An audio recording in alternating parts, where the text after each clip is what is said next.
لاہور کے ایک مولوی صاحب ہیں جو فون پر دم کر کے پتھری کا علاج کرتے ہیں فی سبیل اللہ. میرے اپنے کسی رشتہ دار نے دم کروایا ان سے تین دن تک. بعد میں جب الٹرا ساؤنڈ کرایا تو ایک پتھری بھی نہیں تھی. ٹوپی ڈرامہ ہے یہ, میرے سامنے فضول قسم کی باتیں نہ کیا کرو.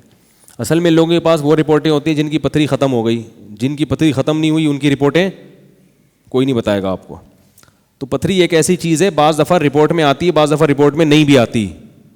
یہ ایسے واقعات ہیں. الٹرا ساؤنڈ کروایا پتھری آ گئی, دوبارہ کروایا تو نہیں آئی, تو وہ دم بھی ہو چکا تھا اس اتفاق سے اس دوران. آپ خود سینس استعمال کریں کہ اگر پتھری کا ایسا علاج دریافت ہو چکا ہوتا, آغا خان والے آج سب سے پہلے ان روحانی ٹوپی ڈرامے کو ہائر کرتے کہ یار ہم بے وقوف ہیں, آپریشن کر کر کے لوگوں کی پتھریاں نکال رہے ہیں, آپ پلیز آئیں, منہ مانگے پیسے دیں گے آپ کو. تو یہ عجیب سی بات ہے نا, کیونکہ وہ فلاں بزرگ کے پاس شوگر کا علاج ہے, وہ پھونک لگاتے ہیں شوگر ٹھیک ہو جاتی ہے.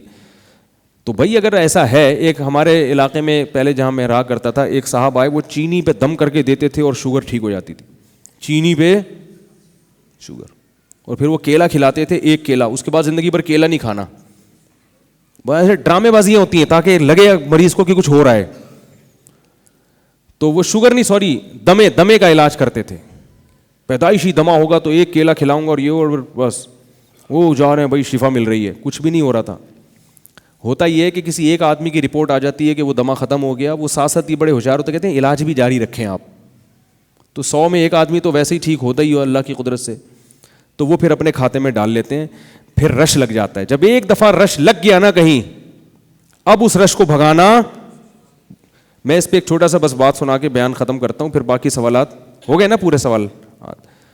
تو آج بیان بھی تھوڑا شارٹ ہوا ہے تاکہ سوالات کی پرچیاں نمٹ گئیں ہماری. ہم جب اسکول میں پڑھتے تھے بہت سارے تجربے ہم نے اسکولوں میں کیے ہیں. بڑی مزے کی زندگی ہوتی ہے اسکول کی, بہت یاد آتا ہے اسکول کی جو زندگی ہے نا. تو اسکول میں یہ ہوتا تھا کہ ڈرامے یہ ہوتا تھا کہ کوئی لڑکا کیا کرتا تھا, آ کے کھڑا ہو جاتا تھا, ایسے کوئی رسی پھینکی ہوئی جیسے سانپ ہے, یہ مرا ہوا سانپ اگر بچے کو نظر آ جائے نا وہ تو ایسے بھاگتے ہیں جیسے پتہ نہیں کیا دیکھ لیا. وہ ہوتی رسی تھی. اب 4-5 شرارت کرتے تھے کہ بھئی دیکھی کہ رسی ہے تو 4-5 اور آ گئے, ان کو دیکھا دیکھی 4-5 اور آ گئے. اب جب تھوڑا سا جب مجمع لگا نا تو سب کو پتہ چل گیا ہے کچھ بھی نہیں. تو اب انہوں نے سوچا کہ ہمیں جب بیوقوف بنایا تو ہم بھی پچھلے والوں کو بیوقوف بنایا. تو کہا ابے یہ وہی بشدھا, ابے اتنا بڑا سانپ, ابے یہ. اب کیا ہے کہ وہ جو پہلے والے تھے وہ تو نکل لیتے تھے, اور بعد میں پھر مجمع شروع, پبلک آ رہی ہے, اتنا بڑا مجمع. اب لوگوں کو اس سے غرض نہیں کہ ہے کیا, آپ لوگوں بھائی کچھ تو ہے نا, جب اتنے لوگ ہیں کچھ تو ہے نا. یہ جو نئے نئے ہوٹل کھولتے ہیں نا 3 دن تک فری کھانا کیوں کھلاتے ہیں؟ ایک دفعہ رش تو لگے, رش لگ گیا پھر کھانا اچھا ہو برا ہو, ایک دفعہ دکان چل پڑی شہرت ہو جاتی.